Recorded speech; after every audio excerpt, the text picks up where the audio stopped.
துளசி நினைக்கிற விஷயம் ஒரு காலத்திலேயே நடக்காது அப்படின்னு சொல்லி நினைக்கிறவங்க நம்ம வீடியோ கலெக்ட் பண்ணிக்கோங்க. ஆமாங்க, துளசி என்ன நினைக்கிறாங்க அப்படின்னா ஈஸியா நம்ம ஆனந்தியை வீட்டை விட்டு வெளியே துரத்திடலாம் அப்படின்னு சொல்லி நினைக்கிறாங்க. பட் அது ஒரு காலமும் நடக்க போறது கிடையாது அப்படின்றத சீக்கிரமே புரிஞ்சுக்கிருவாங்க. ஓகேங்க, இன்னைக்கு எபிசோட் நடந்த முக்கியமான விஷயங்கள் என்ன அப்படின்றத பார்த்துட்டு அண்ட் நாளைக்கு எபிசோட்ல என்ன நடக்க போகுது அப்படின்றத பார்க்கலாம். இன்னைக்கு எபிசோட்ல பாத்தீங்கன்னா எல்லாரும், அதாவது ஆனந்தி, மஞ்சு, அப்புறம் மஞ்சுவோட அப்பா எல்லாரும் பாத்தீங்கன்னா இங்க ஹாஸ்டலுக்கு வர்றாங்க. ஏன் அப்படின்னா கொஞ்ச நாள் அவர் வெளியே தங்கி ஆகணும் அப்படின்ற ஒரு சிச்சுவேஷன். மஞ்சு அந்த ஹாஸ்டல்ல தான் விட்டுட்டு போறாரு. அப்போ வாட்ச்மேனை பார்த்து பேசும்போது வாட்ச்மேன் ரொம்ப சந்தோஷப்படுறாரு. நீங்க எந்த தப்பும் பண்ணிருக்க மாட்டீங்க அப்படின்னு சொல்லி. ஆனந்தி ஆரம்பத்துல இருந்து போராடிக்கிட்டு இருந்தா, கண்டிப்பா நீங்க ஜெயிப்பீங்கன்னு எனக்கு நம்பிக்கை இருந்தது.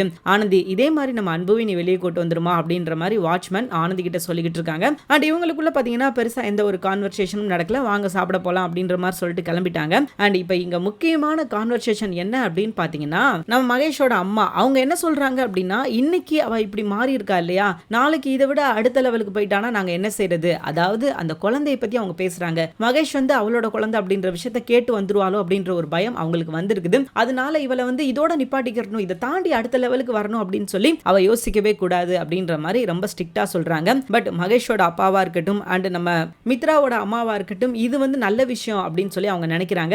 பட் அவங்களுக்கு அது நல்ல விஷயமா தோணல, அதாவது மகேஷோட அம்மாவுக்கு. சோ இது ஒரு பக்கம் போய்கிட்டு இருக்குது. அண்ட் இன்னொரு பக்கம் பாத்தீங்கன்னா துளசி ஒரு சூப்பரான ஒரு விஷயத்துல இறங்கியிருக்காங்க. அது என்ன அப்படின்னு பாத்தீங்கன்னா, இப்ப எப்படி ரெண்டு பேரையும் பிரிக்கிறது, அதாவது அன்பு ஆனந்தியம் எப்படி பிரிக்கிறது அப்படின்ற ஒரு டாக் வரவும், நம்ம துளசியோட அப்பா என்ன சொல்றாரு அப்படின்னா, நம்ம எதுக்குப்பா கஷ்டப்பட்டுக்கிட்டு, நம்ம எந்த கஷ்டம் பட வேணாம், நான் சொல்ற விஷயத்தை நீ செய்ய அப்படின்ற மாதிரி சொல்ல, இவங்க இருந்துகிட்டு என்ன விஷயம்ப்பா அப்படின்னு சொல்லி கேட்கிறாங்க. அதற்கு அவர் என்ன சொல்றாரு அப்படின்னா, ஒண்ணு இல்லம்மா, இப்போதைக்கு பார்த்த அப்படின்னா நமக்கு இருக்கிற ஒரே ஆப்ஷன் ஆனந்தி வயிற்றுல வளர்ற குழந்தையோட அப்பா யார் அப்படின்றத கண்டுபிடிச்சா இந்த பிரச்சனை முடிவுக்கு வந்துடும் அப்படின்ற மாதிரி சொல்லியிருக்காங்க. துளசியும் ஆமல இப்படி ஒரு விஷயம் இருக்குல்ல, ஆனந்தியோட வயிற்றுல வளர்ற குழந்தையோட அப்பா யார் அப்படின்றத கண்டுபிடிச்சோம் அப்படின்னா ஆனந்தியை அவங்க கூட சேர்த்து வச்சிடலாம்ல அப்படின்னு சொல்லி அவங்க நினைக்கிறாங்க.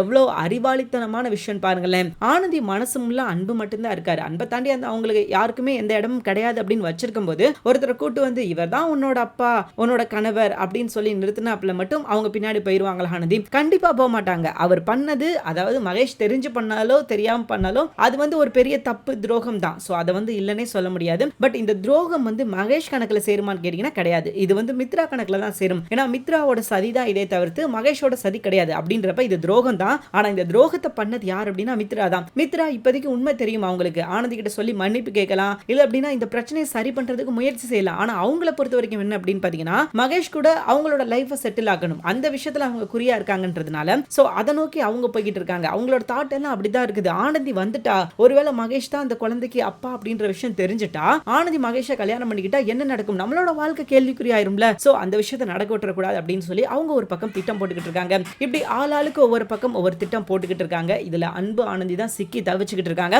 சோ பொறுத்திருந்து பார்ப்போம் இதுக்கப்புறம் என்ன நடக்குது அப்படின்னு சொல்லிட்டு. தேங்க்யூ ஃபார் வாட்சிங்.